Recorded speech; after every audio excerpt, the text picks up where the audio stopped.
अगर आपके शरीर में सवारी आ रही है, आपके शरीर में सवारी आ रही है और आप लगातार ये गलतियां कर रहे हैं, आपको अनुभव हो रहे हैं और आप सवारी के अनुभव बता रहे हैं या ये गलतियां कर रहे हैं, तो सवारी आपको कभी भी छोड़कर जा सकती है। तो जय जय महाकाली मेरे चैनल में आपका स्वागत है। तो कैसे हैं आप? मैं आशा करती हूँ आप सभी अच्छे होंगे, स्वस्थ होंगे और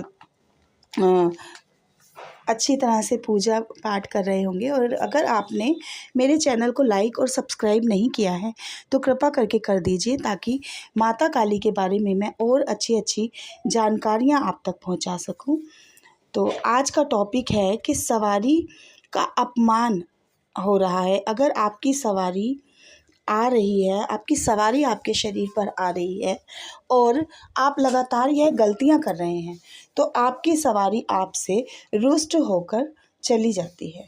तो मैं कोशिश करूंगी कि आपको ये सारी बातें समझा सकूं और आपको अच्छे से समझ आ सके।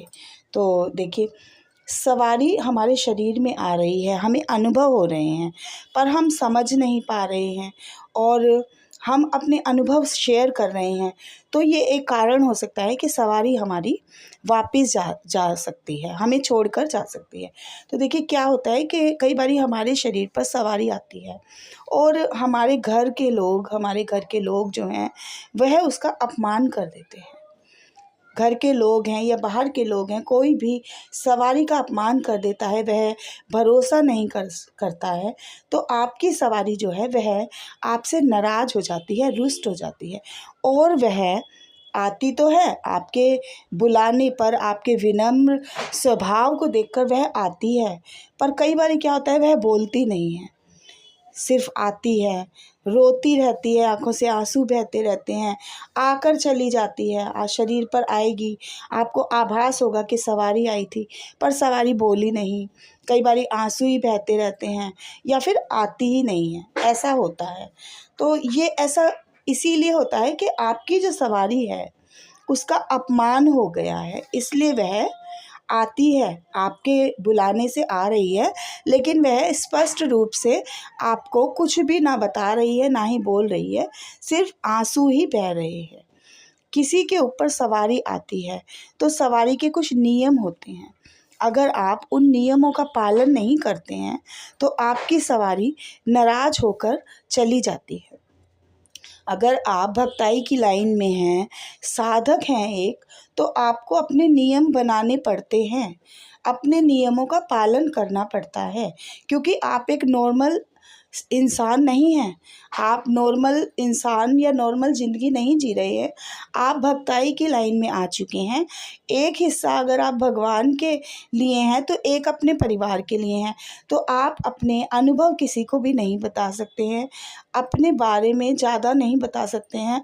मृत्यु में अगर किसी की मृत्यु हो गई है तो उसमें भी आप नहीं जा सकते हैं, खाना वहाँ का 13वीं का नहीं खा सकते हैं, किसी के पैर आप किसी के पैर नहीं छू सकते हैं।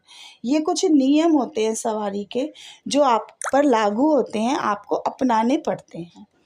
आप हर समय किसी के पैर नहीं छू सकते कि हर किसी के पैर छू दिए, किसी के घर का खाना नहीं खा सकते कि आप हर किसी के घर का खाना खा लेंगे। तो क्योंकि उनके घर में अगर कोई नेगेटिविटी है या वो लोग अच्छे नहीं हैं, उनके घर में और कोई प्रॉब्लम है, तो आप हर किसी के घर का ना खाना खा सकते हैं, ना ही पानी पी सकते हैं। ये कुछ नियम होते हैं, चाहे वह आपके घर का ही हो, चाहे वह आपके अपने परिवार का हो, चाहे कितना ही अच्छा हो, लेकिन अगर उसने सवारी का अपमान किया है या वह आपका अपमान कर रहा है तो आप उसका ना ही खाना खाएंगे, ना ही उससे बातचीत करेंगे। ये एक नियम आपको बनाना पड़ेगा। आप गलत कार्य करते हो अगर आपके ऊपर सवारी आ रही है, आप भक्ताई लाइन में हैं, भगत हैं, साधक हैं, आप आगे जाना चाहते हैं और सवारी भी आपके ऊपर आ चुकी है, लेकिन आप क्या करते हैं, आप सारे जो आपने वचन दिए थे या वचन लिए थे या दिए थे सवारी को, वह आप भूलते जा रहे हैं। आपको याद ही नहीं है कि आपने क्या वचन दिए थे। तो आपका आपके अच्छे स्वभाव को देखकर सवारी आपके ऊपर आई थी। भगवान प्रसन्न हुए थे आपके ऊपर और आप भूल चुके हैं इस बात को। अगर आप पैसों के लालच में कोई गलत कार्य करते हैं, कि किसी के घर के का बंधन कर रहे हैं, किसी के घर में कोई नेगेटिविटी है या कोई भी गलत कार्य करते हैं, तो आपकी सवारी नाराज़ हो सकती है और वह आपके अहित अहित भी आपका कर सकती है, क्योंकि आप गलत कार्य नहीं कर सकते हैं। आपको अच्छे कार्य के लिए भगवान ने चुना है। आप गलत चीज़ों का सेवन नहीं कर सकते हैं, गलत संगत में नहीं रह सकते हैं, तामसिक भोजन आपको नहीं करना है। मांस, शराब, अंडा, मीट वगैरह ये सब आपको नहीं खाना है। ये आपके परहेज होते हैं, इन परहेजों का पालन करना होता है। जो तांत्रिक होते हैं, देखिए वो तो कोई परहेज नहीं करते, वो तो सब कुछ खाते हैं, तामसिक क्रियाएं वगैरह।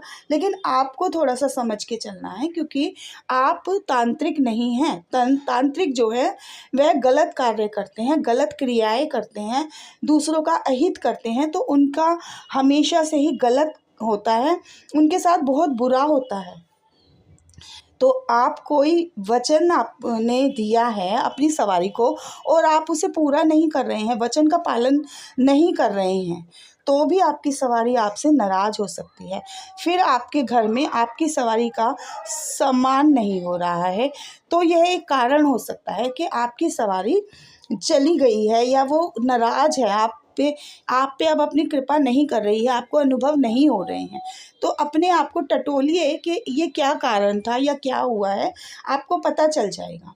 अपनी सवारी के आगे, अपने इष्ट देवता के आगे माथा रगड़िए, नाक रगड़िए और उनसे माफ़ी मांगिए और ये प्रण लीजिए कि अब मैं अपने अनुभव, अपने बारे में किसी को भी नहीं बताऊंगा, तो आपकी सवारी मान जाएगी। ठीक है, आपको अपने अनुभव किसी को नहीं बताने हैं। अपनी भगवान के बीच में और आपके बीच में क्या वार्तालाप होती है, आप किसी को भी नहीं बता सकते हैं। जो मंत्र आपने सिद्ध किए हैं, उन मंत्रों का नित्य प्रति भोग देना होता है आपको। हफ्ते में एक बारी हवन करना होता है, तो आपकी जो सवारी है, सिद्धि है, वह आपसे प्रसन्न रहती है और आपके कार्य करती है। अगर आप पूजा पाठ में पहले आप बहुत करते थे और अब नहीं कर रहे हैं, तो भी एक कारण हो सकता है कि वह आपकी पूजा को देखकर प्रसन्न होकर, आपके मंत्र जाप को देखकर प्रसन्न होकर आई थी और अब आप वह नहीं कर रहे हैं, तो भी आपकी सवारी आपको छोड़ के जा सकती है, क्योंकि वह आपके पूजा पाठ से खुश होके आई थी। भगवान ने आपको एक गिफ्ट दिया था, लेकिन आप उसका पालन नहीं कर रहे हैं, तो ये भी एक कारण हो सकता है कि आपकी सवारी आपको छोड़ के जा सकती है या जाने वाली है।